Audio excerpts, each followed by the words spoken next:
Mr. Berry, Chapter 18 of the Project 2025 Manifesto is about the Department of Labor, and you are the author of that chapter, correct? Lead author, yes. There's others too. Yes, you are. I believe the American public should know exactly how you and the Republican majority that invited you to testify today want to sabotage the EEOC, rewrite the Civil Rights Act of 1964, and push all of us back to an era of Jim Crow racism. I'm shocked that my colleague across the aisle was in disbelief at our characterizations and assertions of racism and discrimination when even former House Speaker Kevin McCarthy said the Republican side of the aisle looked like the most restrictive country club in America. We all know that Make America Great Again is about making America white only again. Thank you to our witnesses for being here today. You know, although the subject matter of today's hearing is to be expected, it certainly makes it no less offensive or frightening. My Republican colleagues very often like to quote Dr. King, I don't know, maybe for some faux civil rights credibility or to pervert his words to suit your extremist needs, while working actively to undermine his legislative legacy. On the first page of Chapter 18, Project 2025 complains about how the Biden administration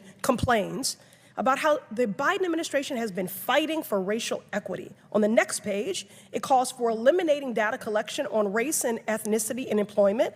On the page after that, it calls for rescinding an executive order signed in 1965 that prohibits discrimination in hiring by contractors. Mr. Berry, do these terrible ideas sound familiar? They're great ideas. These terrible ideas sound familiar? Of course they do. You came up with them. Mr. Berry, I find it shameful to advance a vision attacking the very policies and agencies that have helped Black Americans secure jobs, earn a living, and provide for our families. This Project 2025 plan is policy violence, plain and simple. Its authors have placed such a large target on the EEOC because of the incredible work the EEOC is doing today. Last year alone, the agency filed more than 27,000 charges of race-based discrimination.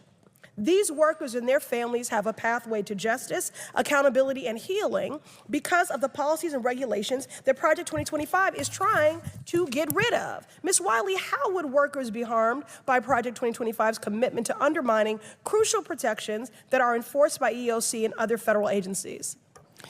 Well, essentially, it guts the ability to both be able to have the rights and have enforcement and protection of the rights that we already have, and we've been seeing improvements and advancements when we have been enforcing them.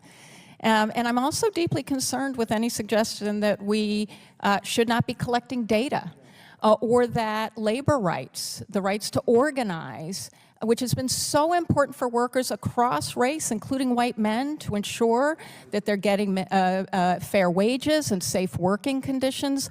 All of these are actually in that chapter, and they threaten our workplaces for people who are white, for people of color, for people of all backgrounds in this country. And I think that's why we all need to be concerned, because it really is about all of us.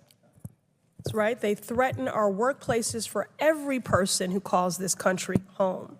EEOC offers essential protections that create workplaces where all of us can thrive, but Project 2025 aspires to be the realization of a decades-long crusade by Republicans to strip away this key pillar of the Civil Rights Act. As a founding member of the Stop Project 2025 Task Force, I look forward to showing and telling the American people exactly who you are, Mr. Berry, along with your extremist friends. I urge my colleagues to join me in building the inclusive world we know to be possible, one in which everyone, is there something funny? No. I didn't think so. Nothing funny about this.